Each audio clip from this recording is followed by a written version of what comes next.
It's week 4 of our History and Theory of Public Administration course. This is Georgina Villasenor, and welcome to my presentation. So this presentation is going to highlight two organizations, one at the government level and one at the private level, or private sector. Both of these organizations, what they do is they specialize in employment and jobs. They help people find jobs, and they also help businesses to find qualified individuals to fill their needs. So I was able to identify Riverside County Workforce Development Center as our government agency, and also Apple One, a company I have experience with in the past. They've actually expanded pretty big now. They're in Canada, and from what I understand, they're also conducting work for the federal government as well. So what I will do is compare the two, find some similarities between them, also differences, and see whether it really matters, and then just wrap up with references in regards to how these theorists actually come up as we're pointing out these similarities and differences. All right, so starting with similarities, what I was able to identify were some really basic or surface level similarities between the two organizations. And as I started to look at them deeper, I actually would start to discover some differences. So in general, what I find between both Riverside Workforce Development and Apple One is that they have a hierarchy. They have chain of command within their organizations. They exhibit a lot of the characteristics of a bureaucracy, as Henri Fayol and Max Weber presented us with. So we see that there is a reporting structure. I'm familiar with Riverside Workforce Development Center. They're a department within EDA, with Economic Development Agency, and that department reports up to a CEO and ultimately to a governing board, which is the Board of Supervisors. And I know that many private companies, although I was not able to find an org chart for Apple One, I know private companies also ultimately end up reporting up to some sort of CEO and also stakeholders or investors. So we see that similarity in structure with both organizations. And then also along with that, um, managers are present within both organizations too, in order to be able to manage effectively the specialized labor. So we have individuals who are specialized in outreach to job seekers and to companies. We have individuals who are specialized in looking and preparing resumes. We have individuals who are specialized in delivering trainings as well, so maybe how to interview well, how to find the best candidate for a job on the business side. So we definitely see these characteristics of bureaucracy in both organizations. And then both organizations, it's a service-oriented industry. We have the government side, which provides services free of cost, and then Apple One, who charges. Their profit-making type of company. Both ultimately are dealing with employees, and so it's important for both companies, and we see that understanding what motivates their companies so that they can ultimately be efficient um, are both are concepts that are seen in both organizations. To what extent and what maybe restricts and limits them, I'll point out in the differences, but very generally, I think we see that managers within both organizations need to understand Maslow's hierarchy of needs.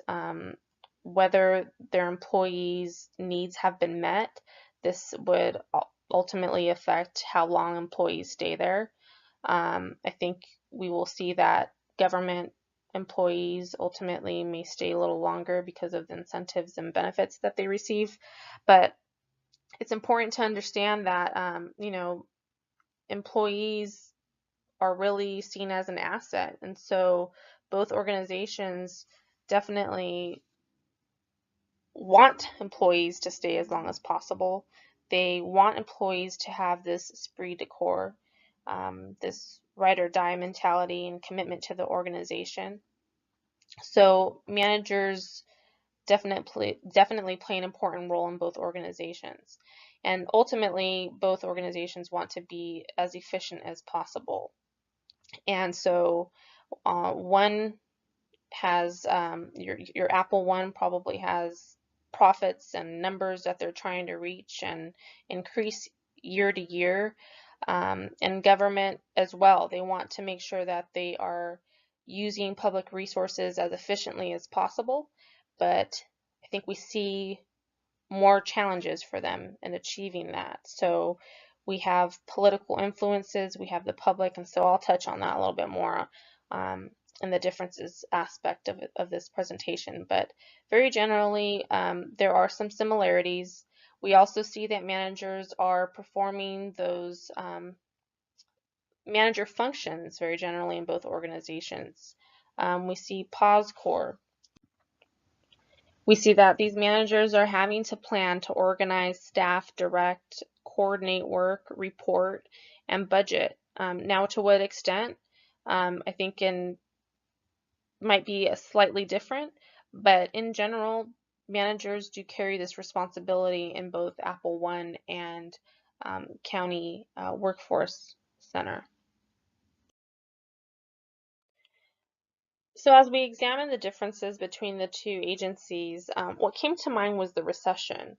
And what I can think of was that with a government agency like the Workforce Development Center, with an abundance of individuals coming to their office because they seek free services, they're unable to turn people away. Or maybe Apple One, if they're dealing with a difficult customer, if they've made several attempts to try to find this person a job and it's just not really giving them a return on their investment, they can turn that person away or redirect them elsewhere.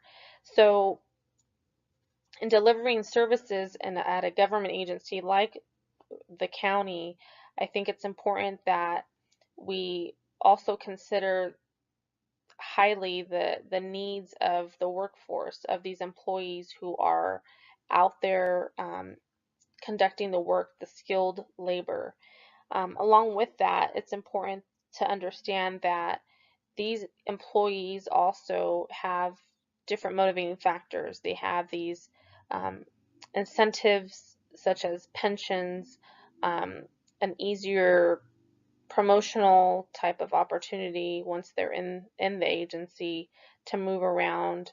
And as time goes by, they become very familiar with how government works, which is a very unique um, skill set to have.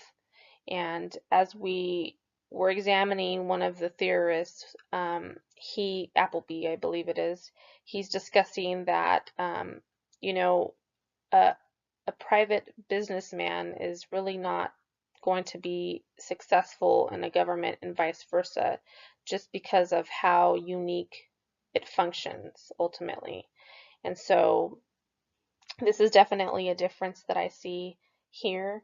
Um, we see that government employees, the county also has public responsibility. They have an obligation to protect public interest and to be as fair and equitable as possible.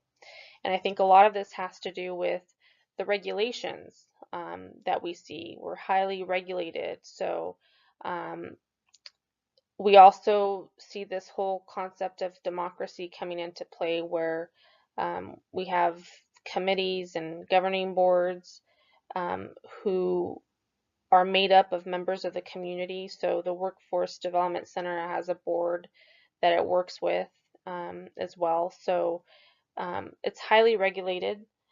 We have societal problems as well. We have these complex problems that I don't think we see in the private industry as much. and we see these wicked problems trying to solve problems, but there's really not a solution. So the unemployment rate, it's trying to figure out what can we do to help these individuals find a job.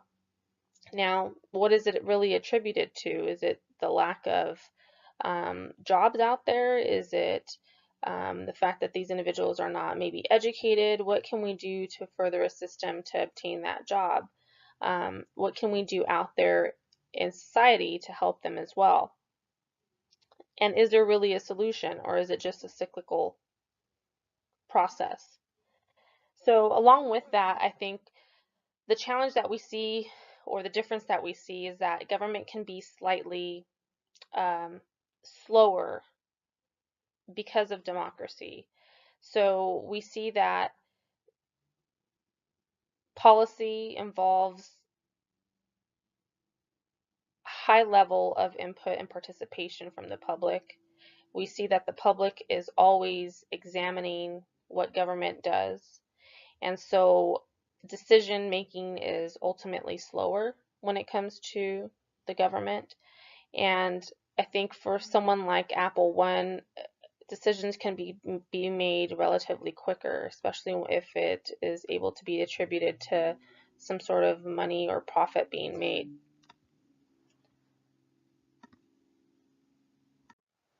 But ultimately, the government is functioning under more regulations than what a private sector company like Apple One is running under. So I would say that's the major difference when we are looking at these two organizations. So does it matter at the end of the day?